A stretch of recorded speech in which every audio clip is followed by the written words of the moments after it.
সবাইকে আমন্ত্রণ আন্তর্জাতিক সংবাদে। শুরুতেই জানাবো হাতে থাকা সংবাদ শিরোনাম। শেখ হাসিনার পরিণতি দেখে ভারতের শিক্ষা নেওয়া উচিত, মন্তব্য পাকিস্তানি সংবাদ মাধ্যমের। এরপর জানাবো অত্যাবশ্যকীয় পণ্য ছাড়া আপাতত আমদানি নয়, জানালেন অর্থ উপদেষ্টা। এরপরেই জানাবো ধর্ষণকাণ্ডে উত্তাল পশ্চিমবঙ্গ, মমতার পদত্যাগের দাবি বিজেপির। আরও জানিয়ে দিব গাজায় মৃত্যু বেড়ে 40,000-এর উপরে। এরপর জানাবো আবু সাইদ হত্যা মামলায় আসামি শেখ হাসিনা সহ 40 জন। আর সর্বশেষ জানিয়ে দিব সাগর রুনি দম্পতি হত্যাকাণ্ড নিয়ে প্রহসন চলছে, বললেন তথ্য উপদেষ্টা। এতক্ষণ জানাচ্ছিলাম সংবাদ শিরোনাম, এবার থাকবে বিস্তারিত। তবে বিস্তারিত খবরে যাওয়ার আগে আপনাদের কাছে অনুরোধ, যারা এখন আমাদের ইউটিউব চ্যানেলটি সাবস্ক্রাইব করেননি দ্রুতই সাবস্ক্রাইব করে আমাদের পাশেই থাকুন। শেখ হাসিনার পরিণতি দেখে ভারতের শিক্ষা নেওয়া উচিত।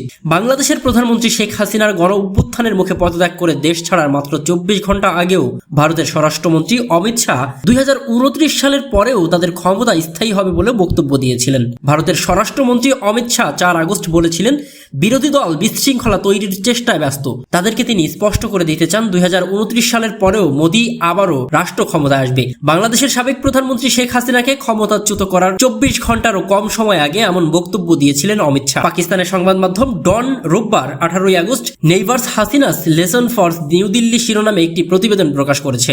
সেখানে বলা হয়েছে, ভারতের এখন হাসিনার পরিণতি থেকে শিক্ষা নেওয়া উচিত। অর্থাৎ যারা ভারতের এমন ক্ষমতার ভবিষ্যৎবাণী করছে তাদের শেখ হাসিনাকে দেখে নিজের শুধরে নেওয়া উচিত। কেননা 15 বছর ক্ষমতায় থাকার পরও শেখ হাসিনাকে যেভাবে দেশ ছাড়তে হয়েছে তা লজ্জাজনক। ডনের সেই প্রতিবেদনে আরো বলা হয়েছে, ভারতের কেন্দ্রীয় স্বরাষ্ট্রমন্ত্রীর প্রাথমিক উদ্দেশ্য হচ্ছে কয়েক মাস আগে দেশটিতে যে নির্বাচন হয়েছে সেখানে যারা সংসদ হয়েছেন তাদের এই বার্তা দেওয়া যে নির্বাচনে ভোটাররা মোদীর শাসনের বিরুদ্ধে যে তিরস্কার করেছে তা খুব বেশি গুরুত্বের সাথে নেওয়ার কিছু নেই। যেহেতু ভারতের পার্লামেন্টে এখন একটি সক্রিয় বিরোধী দল রয়েছে, তা নিয়ে মোদীর দল বেশ উদ্বিগ্ন। শেখ হাসিনাও মোদীর মতো এই বছরের শুরুতে যে নির্বাচনের মাধ্যমে ক্ষমতা এসেছিলেন সেই নির্বাচনে সাধারণ মানুষের বিশ্বাসযোগ্যতার বড়ই অভাব ছিল, কারণ নির্বাচনে কোনো বিরোধী দল ছিল না, কেননা তারা দলীয় সরকারের অধীনে নির্বাচন বর্জন করেছিল। ঠিক একই রকম বিজেপি চেয়েছিল 2024 সালের লোকসভা নির্বাচনে বিরোধী দলগুলো প্রতিদ্বন্দ্বিতা করা থেকে দূরে থাকুক। এছাড়া বিরোধী দলের অনেক নেতাকেই বিভিন্ন মামলায় কারাগারেও পাঠিয়েছিল মোদী প্রশাসন। কিন্তু ঢাকায় কিছুদিন আগে যা ঘটে গেল তা থেকে মোদী এবং তার দলকে শিক্ষা নেওয়া উচিত বলে উল্লেখ করেন ডনের এই প্রতিবেদনে। এদিকে ইন্ডিয়ান এক্সপ্রেসকে দেওয়া এক সাক্ষাৎকারে নোবেলজয়ী ডক্টর মোহাম্মদ ইউনুস শেখ হাসিনা সরকারের বিষয়ে তার পর্যবেক্ষণ উপস্থাপন করেছিলেন। সেখানে তিনি বলেছেন, হাসিনা সরকার ছিল একটি মিথ্যা তৈরির কারখানা। একের পর এক মিথ্যা বলে নিজের মত প্রতিষ্ঠিত করতে চেয়েছিলেন হাসিনা, যা প্রতিটি স্বৈরতান্ত্রিক সরকারের পলিসি। একই ধরনের পলিসি মোদী সরকারের তথ্য পরিসংখ্যানের দৃষ্টিভঙ্গিতে স্পষ্ট হয়েছে। তবে এমন আচরণ আন্তর্জাতিক মানদণ্ডের পরিপন্থী। এতে গণতান্ত্রিক স্বাস্থ্যও খারিজ হয়ে যায়। এর মাধ্যমে প্রবল অস্থিরতাও তৈরি হয়। মোদীর গত 10 বছরের শাসনের পর সমাজের অন্যায় ও বৈষম্য আরো প্রকট হয়েছে বলেও দাবি করা হয়। দেশে অগণতান্ত্রিক ধারা সৃষ্টি হয়েছে, যেজন্য অমিত শাহ যাই বলেন না কেন তাদের বাংলাদেশের পরিস্থিতি থেকে তাদের শিক্ষা নেওয়া উচিত। কেননা বাংলাদেশে স্পষ্ট হয়েছে যে কুক্ষিগত ক্ষমতা কিভাবে গণতন্ত্রের কাছে ফিরিয়ে আনতে হয়।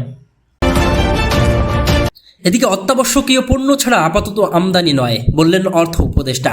মানুষের উপর যাতে দামের বাড়তি চাপ না পড়ে সেজন্য অত্যাবশ্যকীয় পণ্য ছাড়া আপাতত আমদানি করা হবে না, এমনটি জানিয়েছেন অর্থ ও বাণিজ্য উপদেষ্টা ডক্টর সালেউদ্দিন আহমেদ। আজ রোববার তিনি সাংবাদিকদের এই কথা বলেন। তিনি বলেন, ব্যবসা বাণিজ্য সহজ করা এবং জিনিসপত্রের দাম কমানোই হবে বাণিজ্য উপদেষ্টা হিসেবে প্রথম অগ্রাধিকার। আমি নিজে একজন অর্থনীতিবিদ, তাই আমার বিশ্বাস আমি জিনিসপত্রের দাম সহসাই কমিয়ে আনতে পারবো। দ্রুতই ব্যবসা বাণিজ্যের পরিবেশেও ইতিবাচক পরিবর্তন আসবে বলেও মনে করছেন তিনি। এশিয়ান উন্নয়ন ব্যাংকের এডিবির সঙ্গে বৈঠক প্রসঙ্গে তিনি বলেন, এডিবি অন্তর্বর্তীকালীন সরকারকে অভিনন্দন জানিয়েছে। তারা আগামীতে এই সরকারের সঙ্গে কাজ চালিয়ে যাওয়ার কথা জানিয়েছে। একই সাথে বিশ্ব ব্যাংকও আমাদের সাথে কাজ করবে বলে জানিয়েছে। বাণিজ্য উপদেষ্টা বলেন, উৎপাদন এবং সরবরাহ ঠিক রাখার পাশাপাশি বাজার মনিটরিং চলমান রাখলে জিনিসপত্রের দাম কমে যাবে, মানুষ শীঘ্রই এর সুফল পাবে।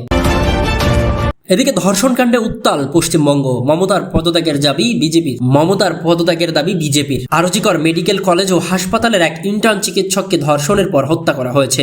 এই ঘটনায় উত্তাল এখন ভারতের পশ্চিমবঙ্গ। হত্যার ঘটনায় দ্রুত বিচার না হয় মমতা বন্দ্যোপাধ্যায়ের নেতৃত্বাধীন পশ্চিমবঙ্গের সরকারের তীব্র সমালোচনা করেছে বিজেপি নেতা ও দলটির জাতীয় মুখপাত্র শেহজাদ পুনাওয়ালা। চিকিৎসককে ধর্ষণ ও হত্যার ঘটনায় মমতা বন্দ্যোপাধ্যায়ের সমালোচনা করে বিজেপি নেতা পুনাওয়ালা বলেন, পশ্চিমবঙ্গ সরকার ও পুলিশের উপর কলকাতা হাইকোর্টের কোনো ভরসা নেই। সেই কারণেই তদন্তভার সিবিআই এর হাতে তুলে দেওয়া হয়েছে। মমতা বন্দ্যোপাধ্যায় কবে এই ঘটনার দায় নেবেন, কবে তিনি পদত্যাগপত্র জমা দেবেন, তার আর 1 মিনিটও পশ্চিমবঙ্গের মুখ্যমন্ত্রী পদে থাকার নৈতিক অধিকার, আইনি কর্তৃত্ব বা সাংবিধানিক উপযুক্ততা অবশিষ্ট নেই। তিনি আরো বলেন, পশ্চিমবঙ্গের নাগরিকদের ব্যর্থ করেছেন তিনি, নিজের সাংবিধানিক বাধ্যবাধকতায়ও তিনি ব্যর্থ হয়েছেন। এই ঘটনার মতো স্পর্শকাতর একটি বিষয়েও তৃণমূলের হিন্দু বিরোধী মানসিকতার প্রকাশ দেখা যায়। নৈতিক দায় নিয়ে তার পদত্যাগ করা উচিত।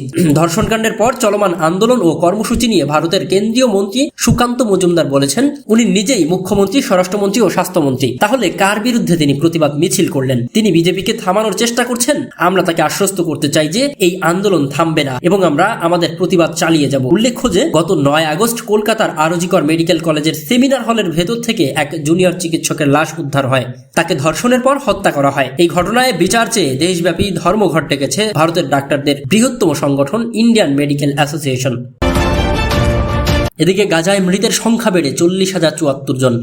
ফিলিস্তিনের অবরুদ্ধ গাজা উপত্যকায় ইসরায়েলি তাণ্ডব থামছেই না। গাজার স্বাস্থ্য মন্ত্রণালয় আগস্টের 17 তারিখে এক প্রেস ব্রিফিংয়ে জানিয়েছে, গত 24 ঘন্টায় ইসরায়েলি হামলায় আরো 69 জন ফিলিস্তিনি নিহত হয়েছে। এছাড়া আহত হয়েছেন 136 জন। স্বাস্থ্য মন্ত্রণালয়ের তথ্য বলছে, এই নিয়ে গত বছরের 7 অক্টোবর থেকে চলমান ইসরায়েলি হামলায় ফিলিস্তিনে নিহত হয়েছে 40,074 জন। পাশাপাশি এ পর্যন্ত আহত হয়েছেন অন্তত 92,537 জন ফিলিস্তিনি। স্বাস্থ্য মন্ত্রণালয় এক বিবৃতিতে বলেছে, অনেক মানুষ এখনো ধ্বংসস্তূপের নিচে এবং রাস্তায় আটকে পড়ে আছে।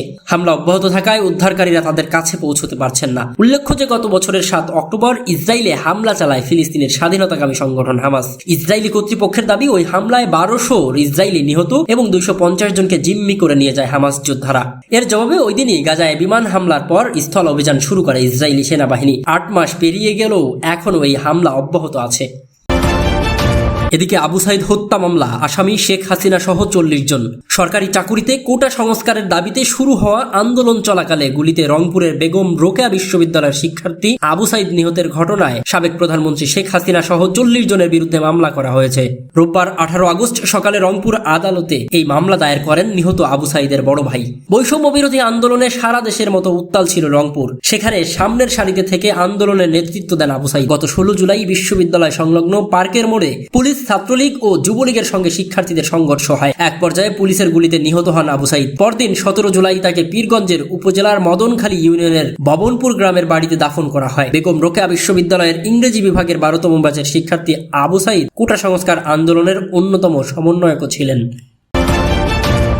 এদিকে সাগর রুনি দম্পতি হত্যাকাণ্ড নিয়ে প্রহসন চলছে, বললেন তথ্য উপদেষ্টা। সাংবাদিক দম্পতি সাগর সারোয়ার ও মেহেরুন রুনির হত্যাকাণ্ড নিয়ে প্রহসন করা হয়েছে জানিয়ে তথ্য ও সম্প্রচার মন্ত্রণালয়ের উপদেষ্টা নাহিদ ইসলাম বলেছেন, এই নিয়ে কাজ করবে মন্ত্রণালয়। রোববার 18 আগস্ট সকালে সচিবালয়ে তথ্য ও সম্প্রচার মন্ত্রণালয়ের অফিস কক্ষে গণমাধ্যম কর্মীদের সঙ্গে মতবিনিময়কালে তিনি এই কথা বলেন। তথ্য উপদেষ্টা বলেন, সাগর রুনি হত্যাকাণ্ড নিয়ে প্রহসন করা হয়েছে, এটা নিয়ে মন্ত্রণালয় কাজ করবে। এছাড়া স্বাধীন গণমাধ্যম কমিশনের কথা প্রাথমিকভাবে ভাবা হচ্ছে। সাংবাদিকদের সঙ্গে আলোচনা করে এটি ঠিক করা হবে।